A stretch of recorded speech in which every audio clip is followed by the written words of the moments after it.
Let's get some reflection from Sofia with Renne Traicova, Managing Board at the Balkan Free Media Initiative. Thank you so much for joining us, Renne. Just in terms of your position, you are very much involved in free media. As things stand, with the exit polls showing what they show, what are your immediate thoughts? Hello. As you mentioned, my immediate thoughts and the thoughts of many voters here in Bulgaria and in the international community, as we have taken a look at the international reflections in international media today, is the big question of whether if Mr. Rumen Radev, the former president of Bulgaria, does not have a full majority. Many expected that he may get that, but he did not. And with a little bit short of 40%, he will need to form a coalition. It's clear.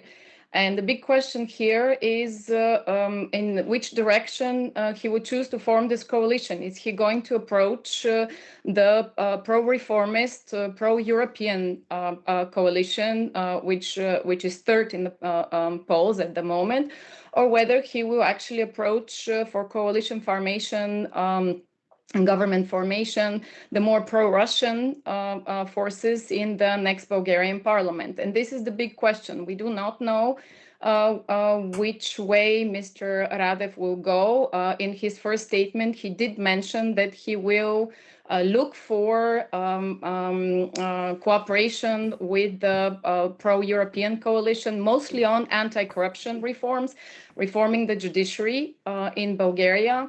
But the concern is that he does not align with this pro-European coalition, mostly on his strong or more pro-European or their pro-European stance as in opposition to his more pro-Russian stance. Well, let's talk about that. In terms of when he was president, what signs were there of his leanings? And is it believed that he is the same Rumen Radev that once led the country in that position? And is there actually a kind of space where he might change his position?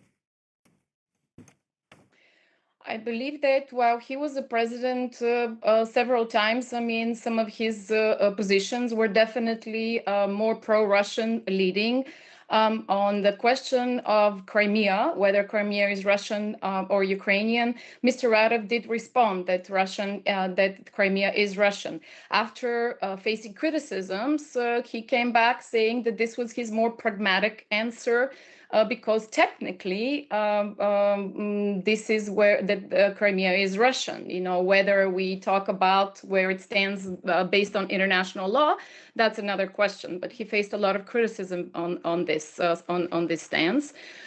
Secondly, on arms to Ukraine and provision to support and arms to Ukraine, Mr. Radev was also was not very supportive on supplying arms and assistance to Ukraine. And thirdly, he criticized the accession to the euro.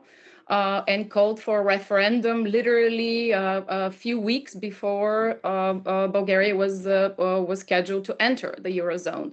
So those were, if we look at some of his stands based on that, then one can say that he definitely had this even one can say more pragmatic, but definitely leaning, having a more pro-Russian leanings. However, I do not expect that Mr. Radev will have, after all, he will have to enter in a coalition. And Bulgaria is, as the poorest European Union member state, heavily depends on several things. First of all, on the European funds, structural funds. And secondly, it also depends on Mr. Radev's campaign was heavily supported by the business community in Bulgaria.